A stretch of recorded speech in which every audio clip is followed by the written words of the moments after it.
In 1952, the small farming village of Thornwick was dying. Crops failed for 3 years straight. Children starved. Parents wept.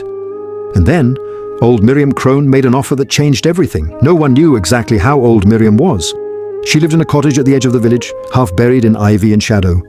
The children called her the Bone Woman because of her skeletal hands. But that autumn, when the village council gathered to discuss selling the land to developers, Miriam appeared at their door with a proposition.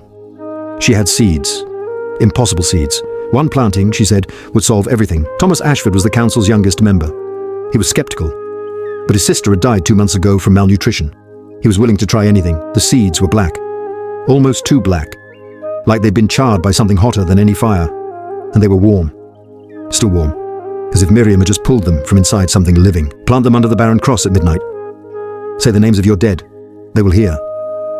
That was all she said before leaving. The barren cross was an ancient stone structure in the center of the village commons. A place where nothing had ever grown, not even weeds. Local legend said it marked where something was buried. Something that must never be disturbed.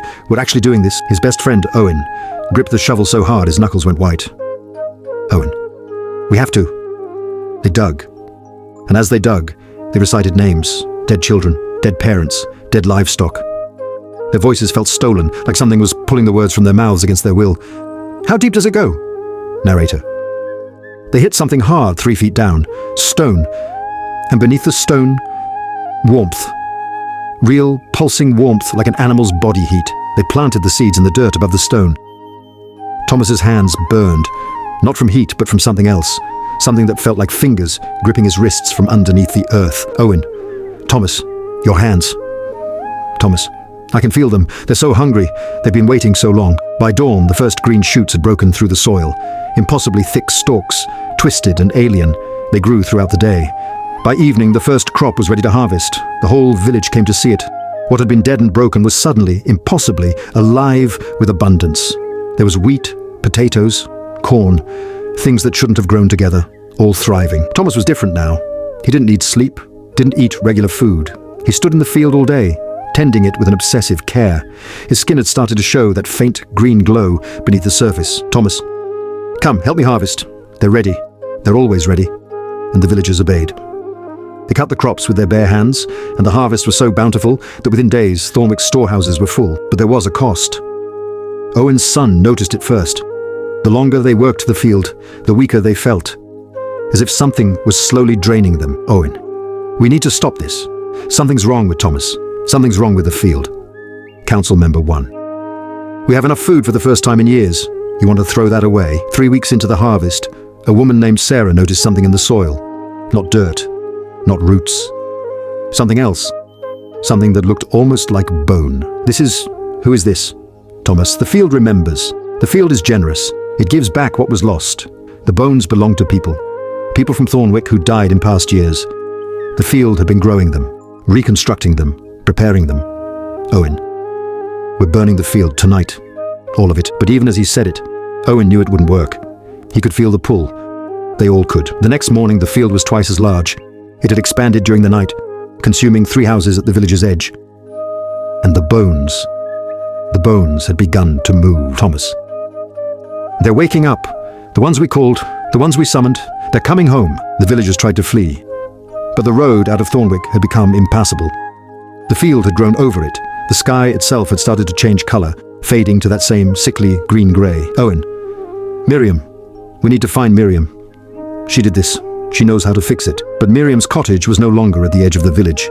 It was in the center of the field now, as if the field had been moving toward it all along, or it had been moving toward the field. Inside, they found Miriam, but she wasn't alone.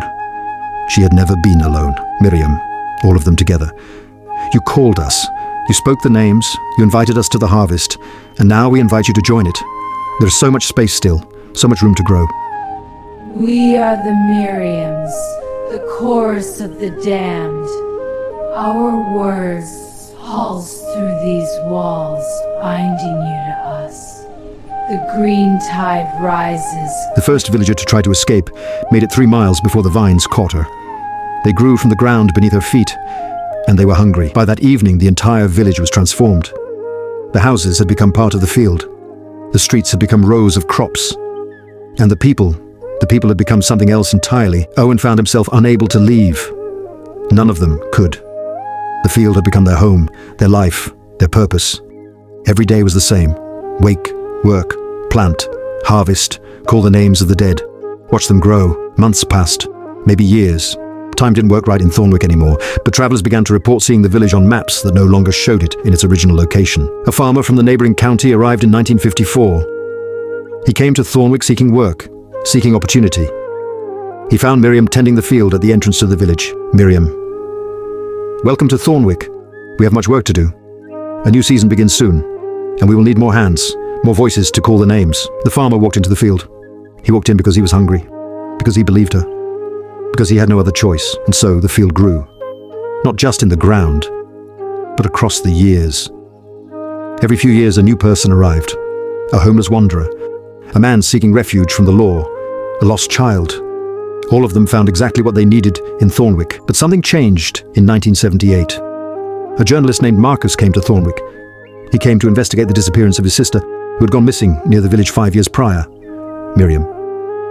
Your sister is here. She has found peace. She tends the field now. She calls the names now. She is home. Marcus, that's impossible. I'm going to find her. I'm going to prove what happened here. Marcus did not step into the field. He ran. He left Thornwick and never returned. But he told everyone who would listen. He wrote articles. He submitted reports to authorities. No one believed him. The authorities investigated and found nothing. Thornwick was just fields. There was no village, no field of horrors, no evidence of anything unusual at all.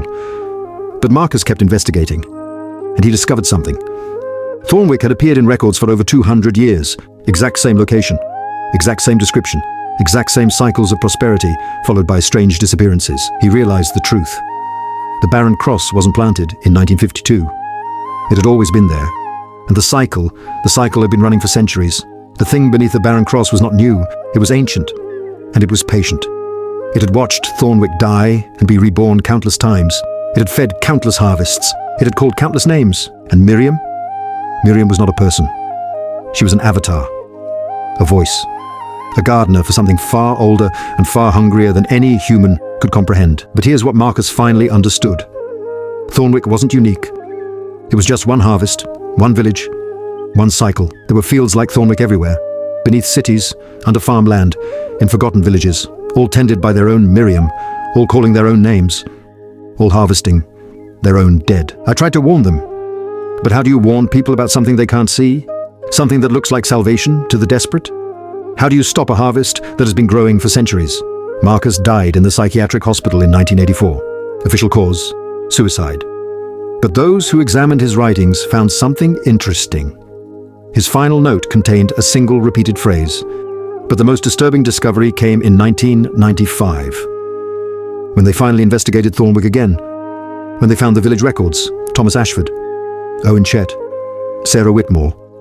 They appeared in the records of 1750, and again in 1800, and again in 1850, and again in 1900, and again in 1952. Always the same names, always the same cycle. They realized that they were looking at something impossible. The cycle wasn't ending, it was eternal. And if the records showed the same people across centuries, then those people weren't dying. They were being renewed. The government kept the records sealed. They didn't make an announcement.